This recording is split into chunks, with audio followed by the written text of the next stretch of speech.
حضرات سامعین و سامعات، اب تقریر پیش کرنے کے لیے اخلاق کی اہمیت و فضیلت جو بہت ضروری ہے۔ آج ہمارے اندر اخلاق نہیں ہے۔ اخلاق اللہ کے نبی علیہ السلام کے اندر کتنا تھا، صحابہ کرام کے اندر کتنا تھا، اور ہمارے اندر کتنا ہے۔ اخلاق کا فقدان ہوتا چلا جا رہا ہے، حسن اخلاق کا فقدان ہوتا چلا جا رہا ہے۔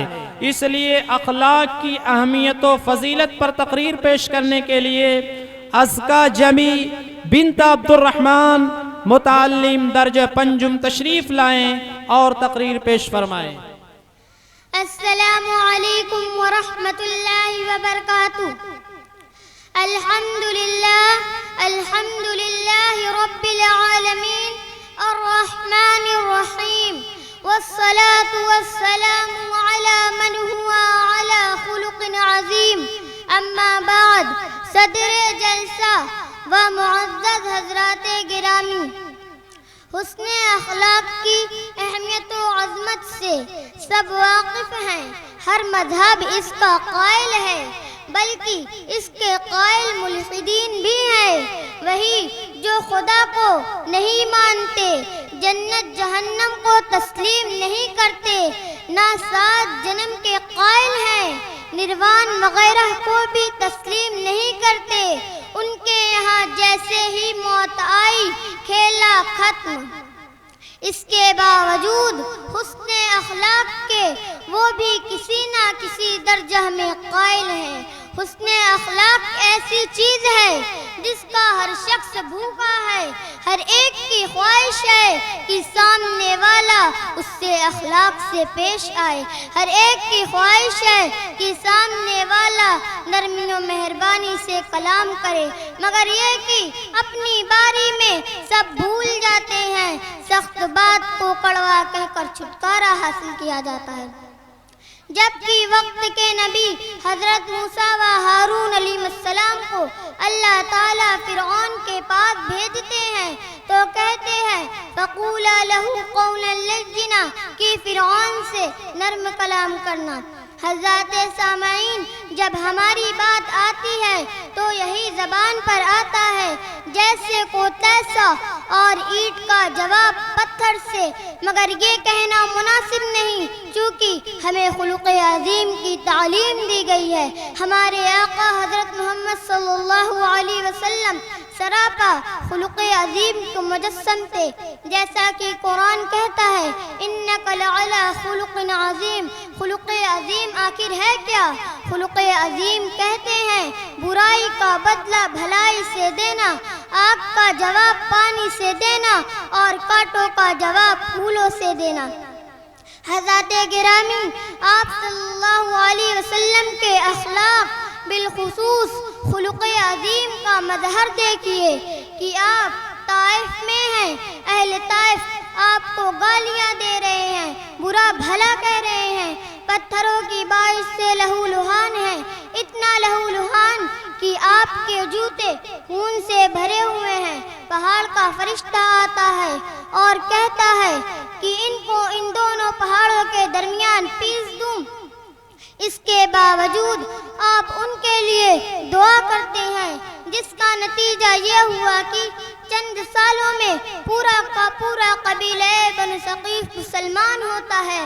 اسی قبیلے سے محمد بن قاسم پیدا ہوتا ہے، جس کی بدولت ہندوستان میں اسلام کو طاقت ملی، ورنہ نہیں معلوم ہم بھی بے جان خاموش مورتیوں کے سامنے ہاتھ جوڑے کھڑے ہوتے یا مسلمان ہی ہوتے۔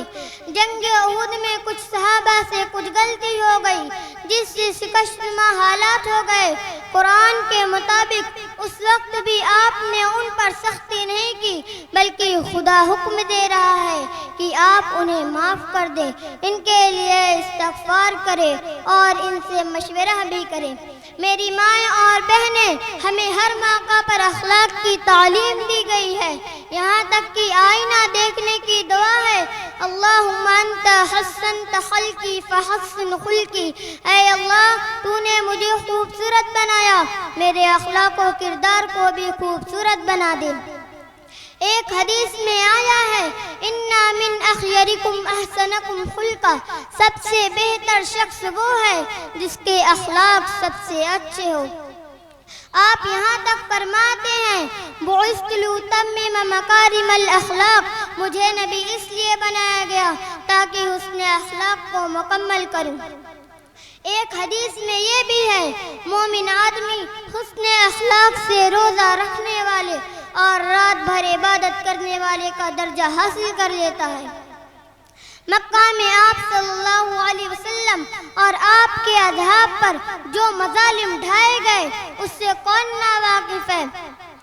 آپ صلی اللہ علیہ وسلم نے فرمایا سب سے زیادہ ظلم و جور انبیاء پر ہوتا ہے اور تمام انبیاء میں مجھ پر سب سے زیادہ مظالم ڈھائے گئے۔ گویا رہتی دنیا تک سب سے مظلوم شخصیت تھے، مگر جب مکہ فتح ہوتا ہے کچھ صحابہ اليوم یوم الملحمہ، اليوم یوم الملحمہ کا جذبہ لیے ہوئے کہ آج بدلہ لیا جائے گا، آج بدلہ کا دن ہے، مگر آپ صلی اللہ علیہ وسلم مکہ میں داخل ہو رہے ہیں تو سر بالکل جھکا ہوا ہے اور سبھی کو اليوم یوم المرحمہ کہتے ہوئے معاف کرتے ہیں، صرف 3-4 کو مصلحت کی بنیاد پر قتل کرتے ہیں۔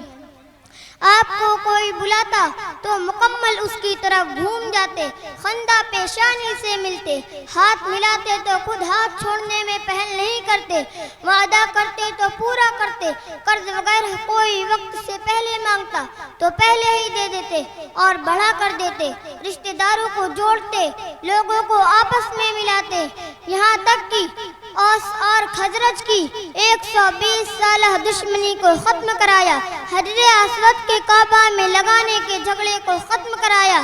خیر کیا کیا اخلاق بتاؤں، سراپا اخلاق تھے اور انہی اخلاق و عادات کو ہمیں اپنانے کی کوشش کرنی چاہیے۔